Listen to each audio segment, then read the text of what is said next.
35 000 agents des forces de sécurité seront mobilisés pour la sécurisation du scrutin d'octobre 2020. C'est ce qu'a annoncé ce mercredi à l'Assemblée nationale Ibrahim Kuber Koulibaly, en charge de l'organisation de ce scrutin. Un scrutin qui déchaîne déjà les passions et qui se prépare dans un contexte où l'opposition appelle à un boycott.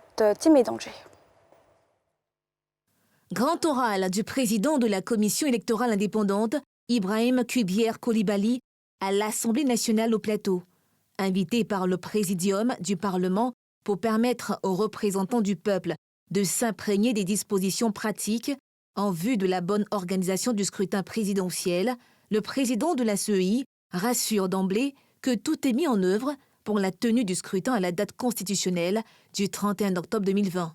Point de doute là-dessus, parce que pour qu'il y ait élection, il faut que 3 conditions soient réunies. La première est celle d'avoir des électeurs. Et à l'occasion de la révision de la liste électorale, nous avons eu les électeurs. La deuxième, c'est celle d'avoir des candidats. Et à l'occasion de l'office du Conseil constitutionnel, nous avons eu également la liste des candidats.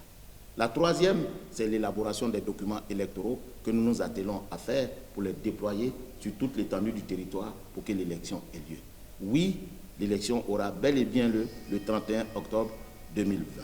Les tensions autour du scrutin n'inquiètent nullement le président de l'institution électorale du pays. Soucieux de rassurer davantage les députés et partant les électeurs, il a dévoilé le plan de sécurisation des joutes électorales à venir. L'ordre d'opération pour la sécurisation du scrutin du 31 octobre engagera près de 35 000 agents des forces de sécurité à travers un maillage de 18 postes de commandement, dont un poste de commandement de coordination et 17 postes de commandement secondaire répartis également sur toute l'étendue du territoire ivoirien. Sur la question du retrait des commissions locales, des représentants des plateformes de l'opposition, pilotés par Pascal Afine-Guessant, annonce faite au moment de son face-à-face avec les parlementaires, Ibrahim Kuber Koulibaly joue la sérénité. À l'en croire, la décision n'a aucun impact sur le travail de la CEI. Il y a un peu d'inconséquence, mais c'est aussi la faculté des citoyens de faire ou de ne pas faire. C'est ça aussi le droit. Donc, mais ça n'affecte en rien la légalité, je dis bien la légalité de l'élection. L'invité a par ailleurs salué la tribune offerte par le Parlement.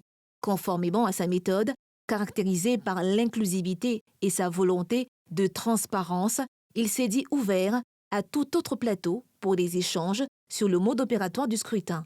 Ce, pour le divulguer et permettre ainsi à toutes les parties prenantes de se l'approprier.